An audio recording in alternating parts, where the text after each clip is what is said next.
Chapter 1 part 2। यहाँ पे हम मीडिया डिस्कस करेंगे।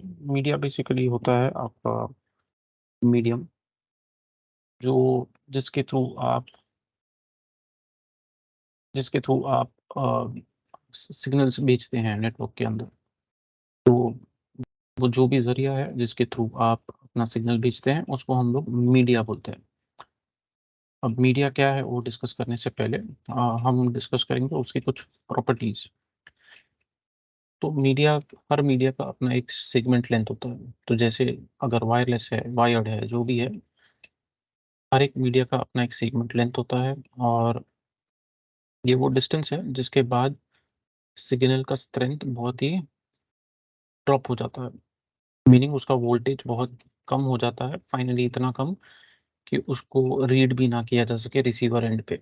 वो अनइंटेलिजिबल हो जाता है, मीनिंग वो उसका स्ट्रेंथ बहुत कम हो जाता है, उसको दूसरे एंड पे रीड भी नहीं किया जा सकेगा। ये जो कॉन्सेप्ट है कि सिग्नल कुछ डिस्टेंस ट्रैवल करने के बाद उसका सिग्नल ड्रॉप हो जाता है मीडियम के अंदर, उसको हम लोग बोलते हैं एटेन्यूएशन। ये लॉस ऑफ सिग्नल है after travelling a distance, meaning कुछ डिस्टेंस ट्रैवल करने के बाद सिग्नल का स्ट्रेंथ कम हो ही जाता है। एक और कॉन्सेप्ट है, प्रॉपर्टी है हर एक मीडिया का, वो उसको बोलते हैं बैंडविड्थ। बैंडविड्थ होता है कि अमाउंट ऑफ डेटा, कितना डेटा आप भेज सकते हो पर यूनिट टाइम में। मतलब 1 सेकंड में आप कितना डेटा सेंड कर सकते हो। तो हर एक मीडिया का अपना एक कैपेसिटी होता है, मीनिंग आप कितना डेटा उसमें से भेज सकते हो पर सेकंड में। जनरली ये पर सेकंड में होता है, इसके लिए आप देखते हो कि इसको मेज़र किया जाता है इन केबीपीएस, एमबीपीएस वगैरह। पर एक मीडिया का अपना एक इंटरफेरेंस भी होता है, मीनिंग जब आप सिग्नल भेजते हो किसी भी मीडिया से, भले वो वायर्ड हो, वायरलेस हो, तो वो किसी ना किसी फॉर्म ऑफ इंटरफेरेंस या नॉइज़ को सब्जेक्ट होता है।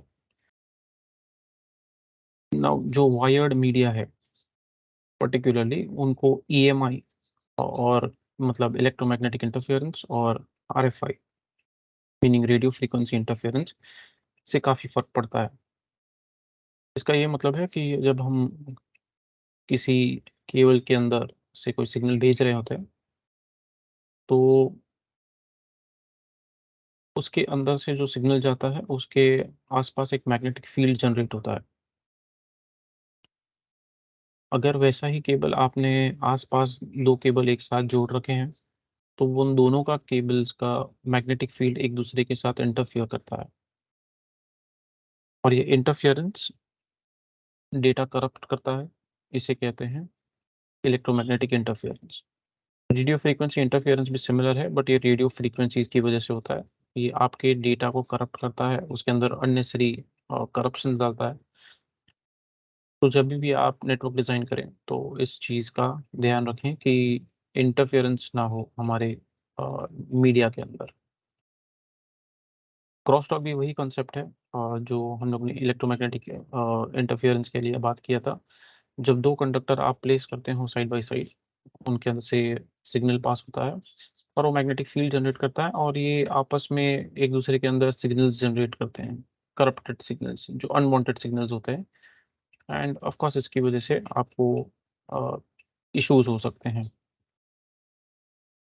अब कौन-कौन से मीडियाज़ हैं जो हमको डिस्कस करने चाहिए? तो मीडिया जैसे मैंने कहा ज़रिया होता है जिसके थ्रू आप सिग्नल्स भेजते हैं। ये ब्रॉडली क्लासिफाइड होता है इनटू, पहली बात तो वायर्ड, मीनिंग आप केबल्स के थ्रू आप भेज सकते हैं आपका सिग्नल। दूसरा ऑफ कोर्स वायरलेस, मतलब बिना केबल्स के, यहाँ पे रेडियो फ्रीक्वेंसी यूज़ किया जाता है। वायरलेस हम सेपरेट डिस्कस करेंगे जब हम वायरलेस चैप्टर डिस्कस करेंगे आगे जाके। वायर्ड केबल जो होता है उसमें भी अलग-अलग प्रकार के टाइप्स हैं, ठीक है? केबल यूज़ करते हैं, केबल एक तो कॉपर बेस्ड हो सकता है।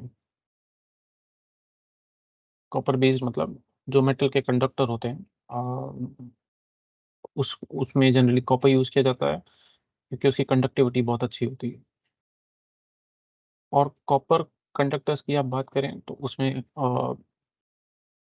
कोएक्सियल केबल अ, बहुत ही कॉमन सा केबल है। हाउएवर नेटवर्किंग में इतना ख़ास अभी यूज़ नहीं होता। तो अगर आप देखेंगे कॉपर केबल का बनावट कुछ इस प्रकार से रहता है। यहाँ पे एक आउटर जैकेट होता है,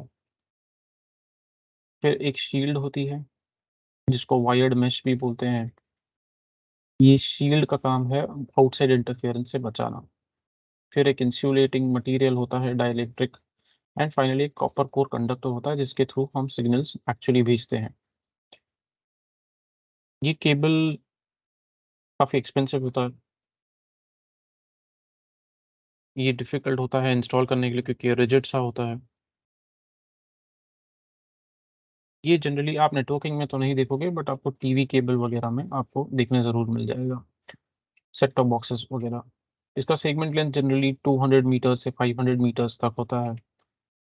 अच्छा चीज़ ये होता है कि ये इसकी जो शील्ड हमने जो बात की, मेटालिक शील्ड जो होती है बीच में, उसकी वजह से outside interference, crosstalk, EMI, RFI से ये केबल प्रोटेक्टेड है। हाउएवर जो सबसे कॉमन केबल है नेटवर्किंग की दुनिया में, वो है twisted pair cables. Twisted pair cables basically अगर हम देखें तो ये केबल होता है, एक प्लास्टिक शीट जिसके अंदर 8 वायर्स होते हैं। Of course every wire is insulated, हर एक वायर इंसुलेटेड होता है दूसरों से। एंड अगर आप इसको देखोगे, स्ट्रिप करोगे वायर को, तो यू विल सी कि वो पेयर्ड है इन ग्रुप्स ऑफ 2। ओके। और ये जो वायर्स भी हैं, इनको कलर कोड होता है।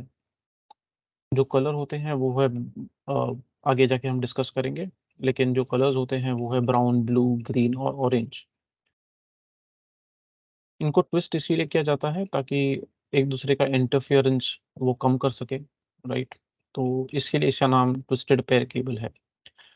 इसमें भी 2 टाइप के केबल्स होते हैं। एक होता है shield twisted pair. Shield twisted pair, जैसे नाम से पता चलता है, इसको शॉर्ट में एसटीपी भी कहा जाता है। शील्डेड ट्विस्टेड पेयर का क्या मतलब है कि इसमें एक शील्ड होता है, जैसे आप यहाँ देख सकते हैं। एक वायर्ड सा मेश होता है, जैसे आपका कोएक्सियल केबल में होता है।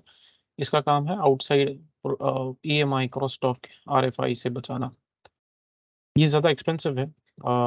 ए एक दूसरा केबल है जो ट्विस्टेड पेयर का टाइप है, व्हिच इज़ यूटीपी, और जिसमें शील्ड नहीं होता है। ये उससे एक्सपेंसिव होता है, क्यों? क्योंकि इसमें शील्ड होती है। शील्ड की वजह से ये एक्सपेंसिव होता है।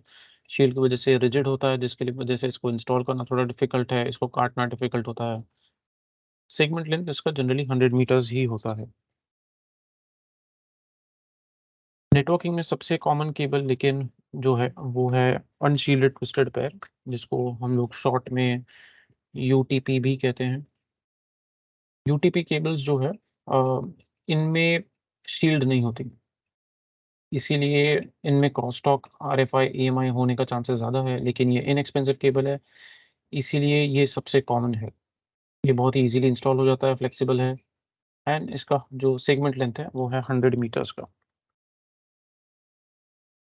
जब आप ट्विस्टेड पैक केबल्स की बात करो तो उनमें 2 कलर कोड्स होते हैं। एक होता है 568A एंड 568B।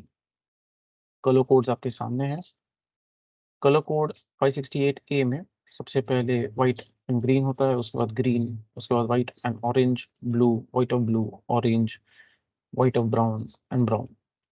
568B में आप देखोगे कलर कोड होता है व्हाइट एंड ऑरेंज, फिर उसके बाद orange, white and green, blue, white and blue, green, white and brown. अगर आप नोटिस करोगे, colour number 4 and 5 and 7 and 8 जो कि blue and white of blue है, brown, white of brown and brown है, वो दोनों सेम है। जो चेंज हो रहा है वो है 1 और 3 एंड 2 एंड 6। ये दोनों कलर्स स्वैप होते हैं। इनमें से कोई भी एक आप याद रख सकते हैं, दूसरा आप स्वैपिंग की मदद से दूसरा कलर कोड आप डिडक्ट कर सकते हैं। अब कलर कोड्स हम क्यों यूज़ करते हैं?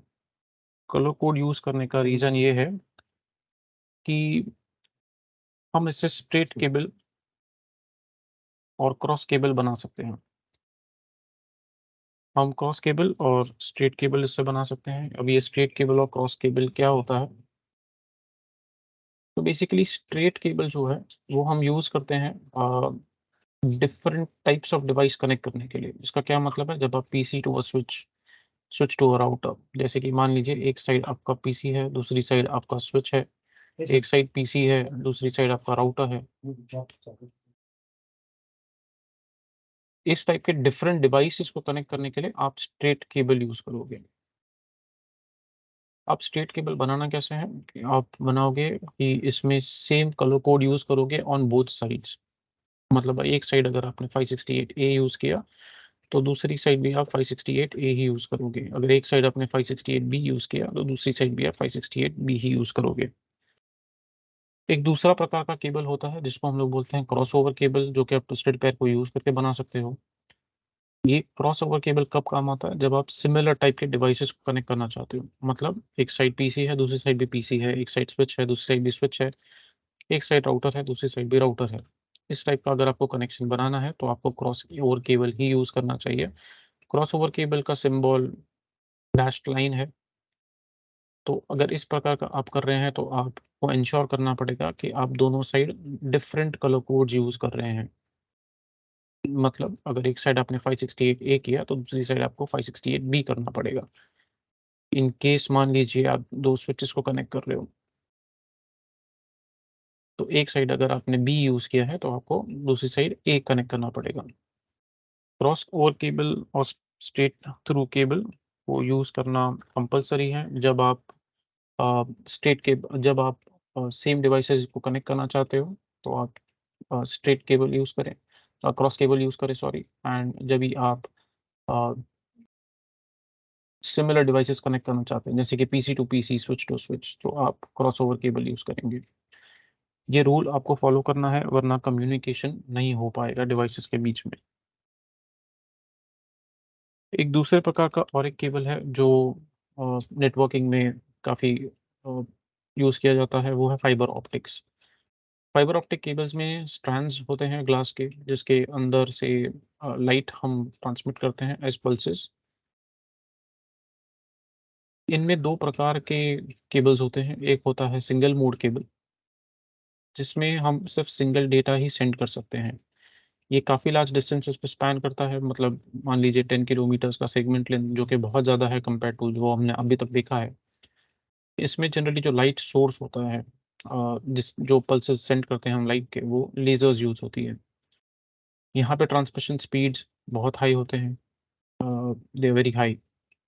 फाइबर ऑप्टिक केबल्स इसलिए यूज़ करते हैं ताकि उसके उसका कैपेसिटी और बैंडविड्थ का और स्पीड का बहुत हाई होता है। एक और प्रकार का फाइबर ऑप्टिक केबल होता है जिसको बोलते हैं मल्टी मोड केबल। नाम से ही जैसे पता लगता है, ये multiple signals of light transmit कर सकता है। इसका distance however segment length meaning कम होता है सिंगल मोड के कंपैरिजन में। 2 किलोमीटर्स के आसपास और इसका सेगमेंट लेंथ होता है। ये थोड़ा चीपर भी होता है, क्योंकि इसमें जो लाइट सोर्स यूज़ करते हैं हम लोग, वो है एलईडी, और इनकी स्पीड सिंगल मोड से थोड़ी कम होती है। बट इसमें आप मल्टीपल सिग्नल्स एक साथ भेज सकते हैं। जनरली इस तरह से भेजा जाता है कि आप लाइट का वेवलेंथ को वेरी करते हो, एंड लाइट का वेवलेंथ जब वेरी होता है, तो आप उसको दूसरी साइड डिस्टिंग्विश कर पाओगे। इस तरह से हम मल्टी मोड केबल यूज़ कर सकते हैं। इसके अलावा वायर्ड मीडिया के अलावा वायरलेस मीडिया भी होता है, जैसे मैंने कहा हम इससे आगे डिस्कस करेंगे एक आगे आने वाले चैप्टर में।